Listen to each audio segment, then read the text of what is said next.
तो मालेगांव सेंट्रल में किसकी जिम्मेदारी है? किसने रोकना चाहिए, लड़ना चाहिए? चौक चौराहों पर ऐलान कर रहे, नुमाइंदगी का दम कर रहे हैं। वो उस मीटिंग में गुंगा गुड़ खा के बैठे थे, आप वो मीटिंग में देख सकते हैं। तो लोगों को गुमराह न कीजिए। अगर लोगों ने आपको नुमाइंदा बना के भेजा है तो जहाँ पर इस चीज का झगड़ा करना चाहिए, जहाँ पर लड़कर कम करवाना चाहिए, आवाम को ऊपर मुसीबत नहीं आने देना चाहिए, वहाँ पर बोलना चाहिए। वहाँ पर आप खामोश बैठते हो। पूरी मीटिंग मैंने भी देखी है अभी, और आप लोग भी देखेंगे कि पूरी मीटिंग में वो लीडर साहब खामोश बैठे, कहीं मोबाइल देख रहे, कहीं इधर उधर देख रहे। वहाँ पर नुमाइंदगी का हक अदा करना चाहिए। और जो शेख रशीद खानवादे के ऊपर घरपट्टी बढ़ाने का जो इल्ज़ाम लगाया जा रहा है, मैं 15 साल कारपोरेटर रहा हूँ, ये 5 साल में नहीं था। लेकिन मैं आप लोगों को बता दूं कि कानूनन हर 4 साल में रिवीजन करना चाहिए, ये कानून है कारपोरेशन में। नए रिवीजन का मतलब ये है कि जो नए घर बने, जो 1 मंजिला का 2 मंजिला कर लिए, या जो घर तोड़ के नए सिरे से नए घर बना लिए, दुरुस्त नहीं नया घर, इन सब लोगों का रिवीजन करके उनके ऊपर किस तरीके से घरपट्टी अकारने करना चाहिए, ये होता है रिवीजन। और मैं बोलता हूँ 4 साल में अपने वहाँ कोई रिवीजन नहीं होता। 2004 में हुआ था और अभी एजेंसी को ये दिया गया है। उसके बीच में कोई किसी तरीके की कोई घरपट्टी बढ़ाई नहीं गई है।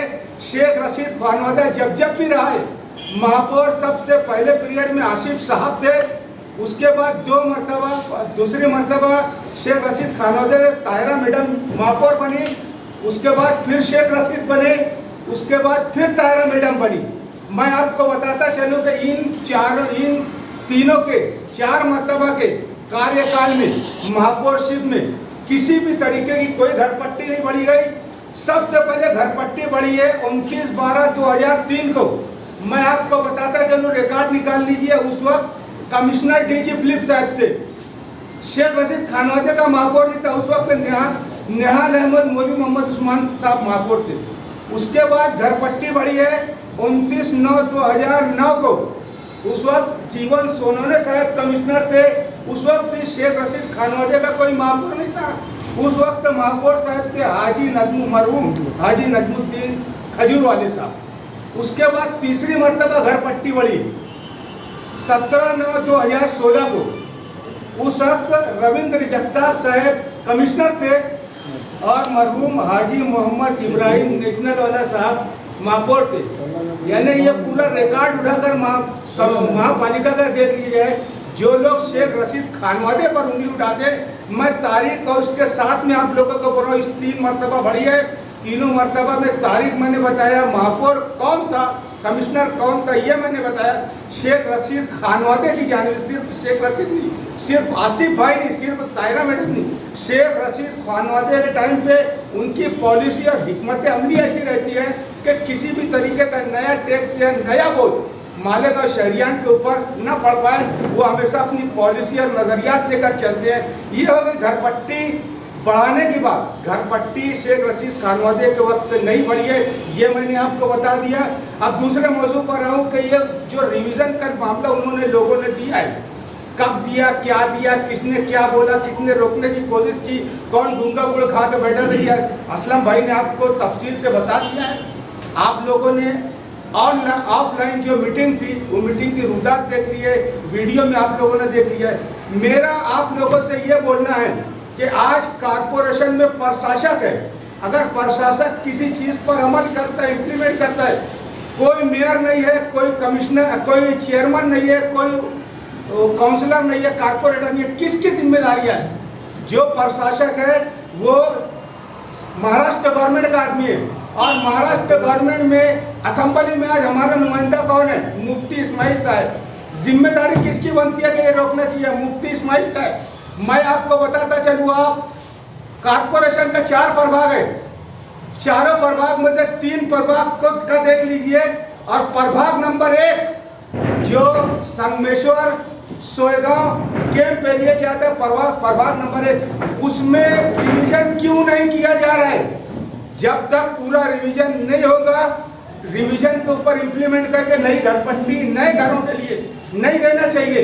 अगर तुमने 1 नंबर प्रभाग में किसी लीडर के बोलने पर किसी किसी मिनिस्टर के बोलने पर या आउटर के एमएलए के बोलने पर अगर रिवीजन नहीं किया जा रहा, उनकी घर पट्टी नए सिरे से नहीं बढ़े, तो मालेगांव सेंट्रल में किसकी जिम्मेदारी है? किसने रोकना चाहिए, लड़ना चाहिए कि भाई एक कानून, एक रियासत में, एक महापालिका में दो कानून नहीं चल सकते। अगर 4 प्रभाग है, चारों प्रभाग में पूरा रिवीजन होना चाहिए। सबको नई घर पट्टी जो नई बने हुए कंस्ट्रक्शन उनका करना चाहिए।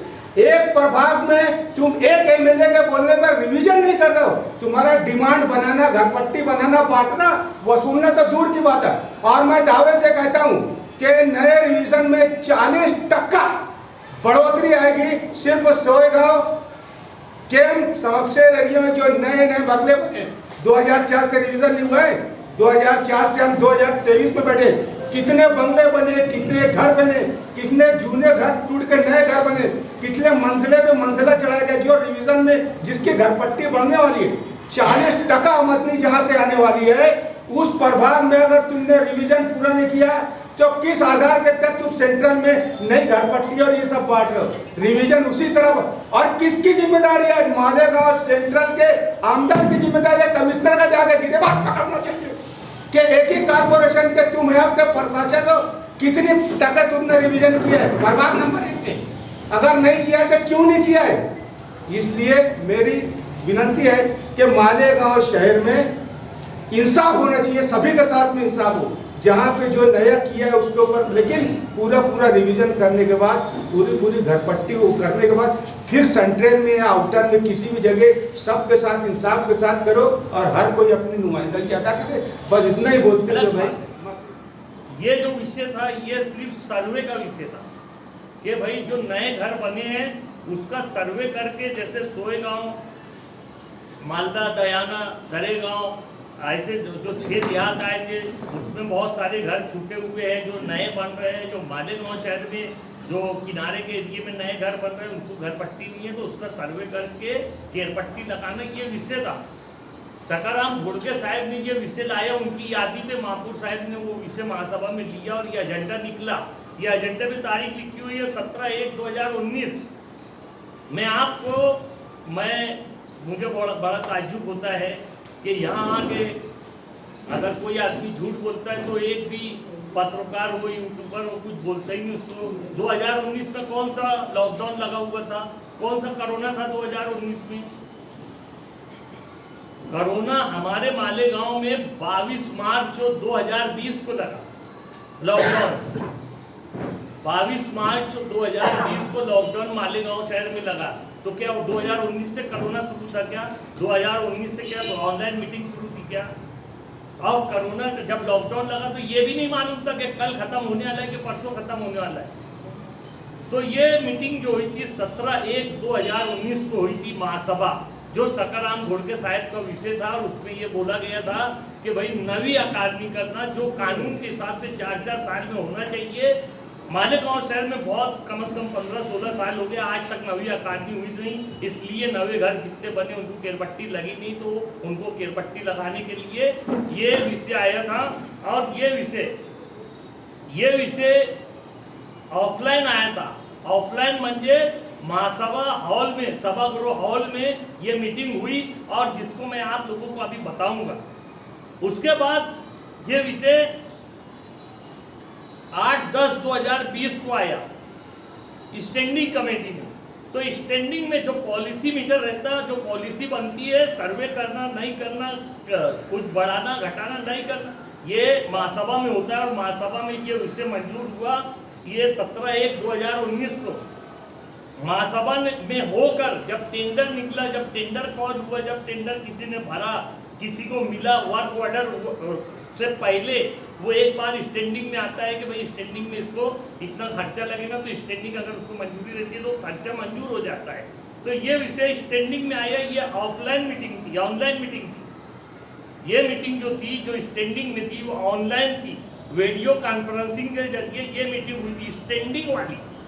महासभा वाली के टाइम में 19 में कोरोना नहीं था, लॉकडाउन नहीं था, लेकिन ये जब मीटिंग हुई स्टैंडिंग की, जब कोरोना था, जब लॉकडाउन था, उसमें ये मीटिंग हुई।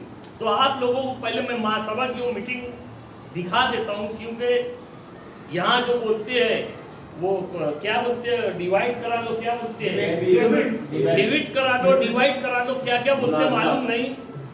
तो वो कितना झूठ बोलते हैं और कितना सही बोलते हैं, ये बात समझ लो। और आप लोग डिसाइड करो कि वो झूठे के सामने मैं बैठूं या वो झूठे के सामने ना बैठूं। ये आप डिसाइड करना, मुझे बोलना, मैं बैठने को तैयार हूँ उसके सामने भी। लेकिन वो झूठे ने बोला था कि ये ऑनलाइन मीटिंग थी, वो वहाँ बहुत आवाज़ आ रही थी, मुझे कुछ समझा नहीं, इसलिए मैंने कुछ बोला नहीं। तो ये पहले मीटिंग आप लोग देख लो कि मीटिंग ऑफलाइन थी कि ऑनलाइन थी, बता विस्तार।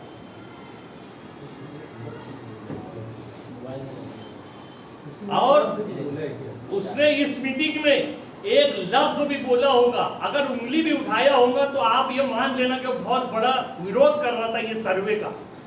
केरपट्टी बढ़ाने घटाने का यहाँ विषय नहीं है, सिर्फ सर्वे का विषय है।